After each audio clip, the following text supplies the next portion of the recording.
ஆம்பூர் அருகே பாலாற்றின் குறுக்கே 22 கோடி ரூபாய் மதிப்பில் கட்டப்பட்ட உயர்மட்ட மேம்பாலத்தை திறந்து வைத்த அமைச்சர் ஏவா வேலு. திராவிட மாடல் ஆட்சியில் அனைவரும் பகுத்தறிவு சிந்தனையுடன் செயல்பட வேண்டும். இனி காலில் விழுந்து வாழ்த்து பெறுவதை தவிர்க்க வேண்டும்.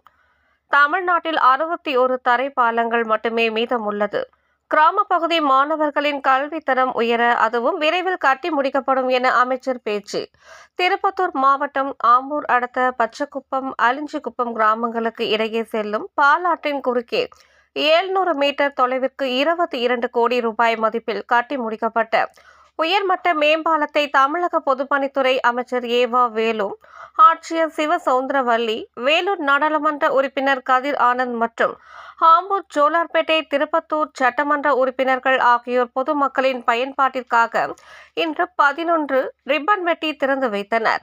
அதனைத் தொடர்ந்து விழாவில் பேசிய பொதுப்பணித்துறை அமைச்சர் ஏவா வேலு, அனைவரும் தன்மானத்தோடும் பகுத்தறிவோடும் வாழ வேண்டும் என்பதே பெரியார், அண்ணா, கலைஞர் கூறியுள்ளனர்.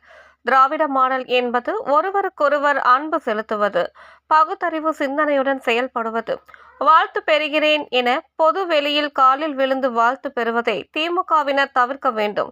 இதனை திராவிட மாடல் ஆட்சி ஏற்றுக்கொள்ளாது. மேலும் ஆம்பூர் மக்களின் நீண்ட நாள் கோரிக்கையான ரெட்டித்தோப்பு மேம்பாலம் 71 கோடி ரூபாய் மதிப்பில் கட்ட கோப்புகள் முதல்வருக்கு அனுப்பப்பட்டுள்ளது. முதல்வரின் கையெழுத்தானதும் அதற்காக ஒப்பந்தம் விடப்பட்டு இந்த மாதம் அல்லது அடுத்த மாதத்தில் ரெட்டித்தோப்பு மேம்பாலம் கட்ட அடிக்கல் நாட்டப்படும் என தெரிவித்தார். தமிழக முதல்வர் எப்போதும் கூறுவார், எனக்கு மக்கள் நல்வாழ்வுத்துறையும் பள்ளி கல்வித்துறையையும் இரு கண்கள். கிராம பகுதியில் உள்ள மாணவர்களின் கல்வித்தரம் உயர கிராம பகுதியில் உள்ள தரை பாலங்கள் உயர்மட்ட பாலங்களாக கட்டப்பட்டு வருகிறது. தமிழ்நாட்டில் இதுவரையில் கிராம பகுதியில் திராவிட மாடல் ஆட்சியில் 1191 பாலங்கள் உயர்மட்ட பாலங்களாக கட்டப்பட்டுள்ளது. தமிழ்நாட்டில் 61 தரை பாலங்கள் மட்டுமே உள்ளது. அதையும் இந்த ஆட்சியில் உயர்மட்ட பாலங்களாக கட்டப்படும்.